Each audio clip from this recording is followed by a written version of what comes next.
Hello everybody, welcome to the Redmen TV. My name is Ben Kelly. It's Development Watch Week 5. It's November, I've got a jumper on. It's time to get into the loans. Naby Keita will start there this week. He played a lot of football this week and he didn't get sent off. Hooray! He got a full 90 minutes worth of football in against Porto in the Champions League on Wednesday, which is the game that they lost 3-1. Came on with half an hour to go on Saturday in a 2-1 win over Hanover at home. Obviously, he was perhaps started sub against Hanover just purely because he played 90 minutes in the week and perhaps they didn't want to tire him out, and that's fine. No goals, no assists to report, but they do sit second in the Bundesliga, 4 points behind Bayern Munich, who are practically beating everybody at the moment. They beat Borussia Dortmund 3-1 away from home at the weekend. So yeah, a good full-on week worth of football for Naby Keita. It's always good to see him on the pitch. It's always good to see him doing what he does best, which is play footy. What he doesn't do very well, however, which is a bit more of an off-the-pitch kind of thing this week, he's been investigated for trying to use a fake driver's licence to obtain one in Germany. So essentially, he's been trying to get a driver's licence in Germany, and to do that, you've got to, if you're coming from a foreign country, you've got to hand in a driver's licence from your own country, and basically he's handed in 2 that turn out to be fake, so he's going to be under investigation for that off the pitch. It's looking like he will face a 6-figure fine according to ESPN. He just never seems to be out the headlines on or off the pitch. Maybe he's trying to push towards a January move. I seem to be saying this every week. It'll be great if we can get him in January, especially with the Emre Can saga that's going on at the moment. Obviously Emre seems to be pushing for a move to Juve. He'll sign a pre-contract in January. However, if he doesn't arrive in January, as it stands, it's 238 days until we get this controversial little bastard in a red shirt. Cannot wait for the powerhouse that is Naby Keita to get himself to Anfield. We look forward to it very much, Naby. Try and come in January if you can. You take all the 6-figure fines you can if it means that you get to Anfield a little bit sooner than expected. And with that, we'll move on to Divock Origi, who got a goal and an assist in 83 minutes worth of playing time for Wolfsburg against Hertha Berlin. It was a bit of a mad game. It was a 3-3 draw, but he was excellent. He had a really good game. He's busy. He's strong on the ball. He's looking like a good centre forward, you know, a proper number 9, if you like. His assist for the first goal is very, very good. It's in the corner of the 12-yard box. He gets a good cross in. It looks like it's going to out of play, but he manages to keep the ball alive. It's headed home, and they go, and that is for the level to go 1-1. And then later on in the game, he puts Wolfsburg 3-2 up with a very jammy goal. We'll call it a poacher's goal because obviously we're biased and we want to see him do well. But it's coming from a corner. It's been headed on, and he kind of stomachs it in. That's the best way I can describe it, from a very close range. But, you know, you've got to be there to score them, and good on Divock Origi for getting another goal. That's 4 goals and 1 assist for the season, and he's looking to be doing all right out there, you know. Good on Divock Origi. We'll be sure to update you with how he does every week, as he's one of the bigger players on loan for Liverpool at the moment. And in terms of loans, that is pretty much it. Ryan Kent wasn't involved in the matchday squad as Freiburg lost 1-0 at home to Schalke, and also Conor Randall played 77 minutes for Hearts. They lost 2-1. Nothing much to report there. And so we'll move on to the other stuff in this show, which is, of course, the youth teams, the under-23s, the under-18s. We will start with the under-23s, who have played 1 match this week following the disappointing 2-1 loss to Leicester last week, which I was there for. They beat Bristol City in the Premier League Cup 7-0 yesterday at the Lucas Vauxhall Stadium in Liverpool. It was a very, very good performance. Obviously, it's got to be if you win 7-0. But Danny Ings, he's been having a tough time of it, really. He hasn't managed to score yet since coming back from injury and playing for the under-23s. Yesterday, they're like buses. He waited for ages for one. They all came at once. He got 4 goals, and I'm not joking, there are some great finishes in there. I think it's his 3rd one that is an outside-of-the-box curler into the top corner, and he's really showing now what he can do. He's linking up with Harry Wilson very well, who also got a goal.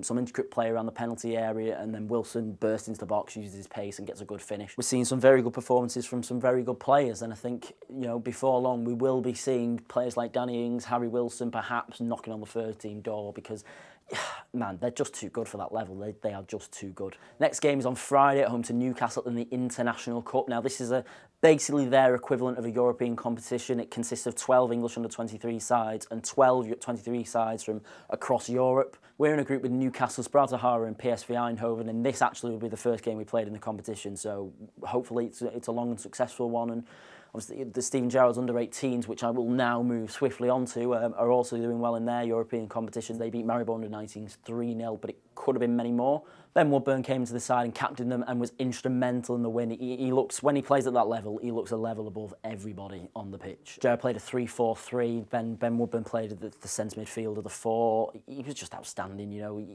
He's just a class above. After the game, I've been sorted out with press access, and I went down to the tunnel and I got to sit in on a press conference with Steven Gerrard, which was mental. couple of other journalists there that we know of, Andy Kelly, James Pearce were all there. And Gerrard was asked about Ryan Brewster, who obviously won the Under-17s World Cup, as we discussed last week. Obviously, Gerrard was very pleased for him. We've got a quote here: "It should give him great confidence, a fantastic experience and a hunger to go and do it again the further up he goes. My job and everybody else's job at the club is to keep his feet on the ground and hopefully push him in a direction where he can be successful for the club. We're always biased. We're employed by Liverpool Football Club and we want Ryan Brewster to be in a successful Liverpool team. We want him back, we want him firing for the under-23s and basically making sure that Jurgen is taking note of his performances. That's all he can do." And he's right, that is all he can do. The thing is now about Ryan Brewster, he's got to be patient. He's got to wait for his chance to come along. It might take a couple of injuries in the first team squad, maybe to Bobby Firmino, maybe to Daniel Sturridge, but eventually he will get his chance in the first team, and it's all about taking that opportunity when it comes. The under-18s then went on to the Premier League Cup on Saturday, beat West Ham 6-0. Tough weekend for West Ham, bless them. They made it 2 successive wins in their group. They sit top of the group. Right winger, who also can play as a right wing back, Rafael Camacho, got 2. The other goal scorers included Liam Miller, Tom Clayton, Glenn McCauley and Curtis Jones, who I'm going to give a special shout out to this week. I want to introduce a new feature, the Development Watch Fact File. So here's what we know. He's just aged 16. He's having an outstanding young career already. He's playing in the under-18s under Steven Gerrard. He's been with Liverpool since the under-9s, and this is his second season playing in at this level. He can play anywhere in midfield, but it's mostly either down the middle or on the left-hand side. He scored versus West Ham, obviously, at the weekend, as I've already mentioned, but he also scored a great goal versus Maribor last Wednesday. He cuts in from the left-hand side and buries it. It's a very good individual goal. It's a very good pass initially from Ben Woodburn, who wins it in midfield. It's switched across to the left-hand side. Curtis Jones cuts in. He's a strong, powerful run.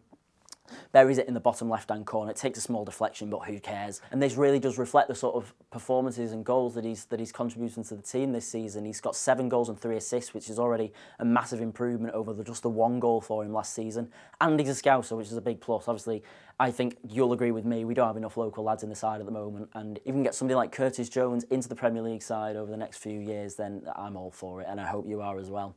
Their next game is away to Middlesbrough on the 18th of November in the league. We're currently 5 points behind leaders Man United, but we do have 2 games in hand, so it's all looking bright and rosy for Steven Gerrard's under-18s at the moment. And finally, the Liverpool ladies won on penalties in the Continental Cup versus Durham ladies. I didn't even know Durham had a football team, but apparently they do. They've got a ladies' side anyway.